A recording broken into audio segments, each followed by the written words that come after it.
ஹரிஹரன் பொறிச்செல்வம். ஹரிஹரன் பொறிச்செல்வம். சரி.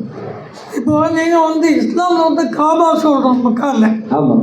இந்த காபாங்கிறது ஒரு கட்டிடம் போல. கரெக்டா? கரெக்ட். அதுக்குள்ளே என்ன இருக்கு? சரி. ஐயா அவங்க என்ன கேட்குறாங்கன்னா, முஸ்லீம்கள் மக்காவுக்கு ஹஜ்ஜுக்காக வேண்டி புனித பயணம் செல்கிறார்கள். அங்கே காபா என்கிற ஒரு வழிபாட்டு தலம் இருக்கிறது. அந்த காபா என்கிற கட்டிடத்திற்குள்ளாக என்ன இருக்கிறது அப்படின்னு கேட்குறாங்க. நீங்கள் தொலைக்காட்சியில் பார்த்துருக்கலாம், அல்லது இணையதளங்களில் புகைப்படங்களில் பார்த்துருப்பீங்க. காபா என்ற ஒரு சதுர வடிவத்திலான கட்டிடம் ஒன்று இருக்கும். முஸ்லிம்கள் அந்த கட்டிடத்தை சுற்றி சுற்றி வருவார்கள், அங்கே தொழுவார்கள், அந்த கட்டிடத்தை முன்னோக்கி தொழுவார்கள். அப்போ அந்த கட்டிடத்திற்குள்ளே என்ன இருக்கிறது, ஏன் அதை சுற்றி சுற்றி முஸ்லிம்கள் வர்றாங்க, அதை முன்னோக்கி ஏன் தொழுகிறார்கள் அப்படின்னு கேட்குறாங்க. கட்டிடத்துக்குள்ளே ஒன்றுமே இல்லை. அந்த கட்டிடத்துக்குள்ளேயும் காலி இடம்தான் இருக்கிறதே தவிர உள்ள ஒரு சிலையோ முகமது நபிகள் சம்பந்தப்பட்ட ஒரு பொருளோ அல்லது நபிகளுடைய சிலையோ எதுவுமே கிடையாது.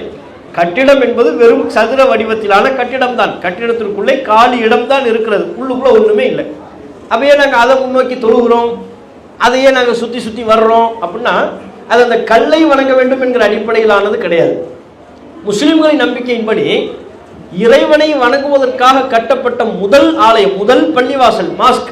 இப்போ நம்ம ஊரில் எவ்வளோ மாஸ்க் நீங்கள் பார்க்குறீங்க, இது மாதிரி இறைவனை வணங்குவதற்காக கட்டப்பட்ட முதல் மாஸ்க் மக்காவில் உள்ள அந்த காபா தான். இதான் எங்கள் நம்பிக்கை. அந்த காபா தான் இறைவனை வணங்குவதற்காக உலகத்திலேயே முதல் பள்ளிவாசல் காபா. அந்த ஒரு சிறப்பு அந்த பள்ளிவாசலுக்கு இருக்கிற காரணத்தினால்தான் உலகத்தில் உள்ள எந்த ஒரு முஸ்லீமும் தன் வாழ்நாளில் ஒரு முறையாவது, செல்வந்தராக இருந்தால், வசதி வாய்ப்பு இருந்தால், வாழ்நாளில் ஒரு முறையாவது அந்த பள்ளிவாசலுக்கு சென்று வர வேண்டும். அங்கே போய் இறைவனை வழிபாடு செய்யணும். இங்கே இருந்தாலும் கடவுளைத்தான் வழிபாடு செய்கிறார், அங்கே போனாலும் அதே கடவுளைத்தான் வழிபாடு செய்கிறார். அந்த கட்டிடத்தை வழிபடுவது கிடையாது. அப்போ அங்கே போகிறது எதுக்கு போறாருன்னா, இதுதான் இறைவனை வணங்குவதற்காக கட்டப்பட்ட முதல் ஆலயம். முதல் மனிதர் ஆதம் இதை எழுப்பினார். அதற்கு பிறகு ஆபிரகாம் அவர் இதனை மறுசீரமைத்தார்.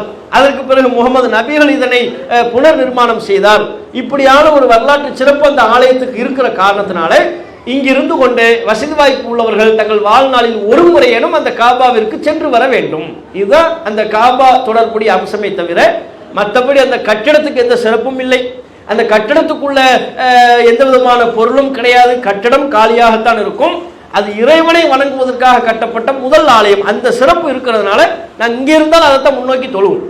உலகத்தில் உள்ள அத்தனை முஸ்லிம்களும் தொழும் திசையாக, முன்னோக்கியாக அந்த காபா எந்த திசையில் இருக்கிறதோ, இப்போ நாங்கள் பார்ப்போம், மேப்பில் பார்ப்போம், அந்த காபா இந்த திசையில் இருந்தால் இதை முன்னோக்கி நாங்கள் தொழுகணும். காபா அந்த திசையில் இருந்தால் அதை முன்னோக்கி தொழுகணும். இந்த சிறப்பு இறைவன் வழங்கியிருக்கிறான். காரணம் அதுதான் முதல் பள்ளிவாசல். அந்த அடிப்படையில் இஸ்லாம் மற்றும் சமுதாய செய்திகளை அறிந்து கொள்ள தமிழ்நாடு தௌஹீத் ஜமாஅத் யூடியூப் பக்கத்தை உடனடியாக சப்ஸ்கிரைப் செய்து கொள்ளுங்கள். மேலும் பெல் பட்டனையும் கிளிக் செய்து கொள்ளுங்கள்.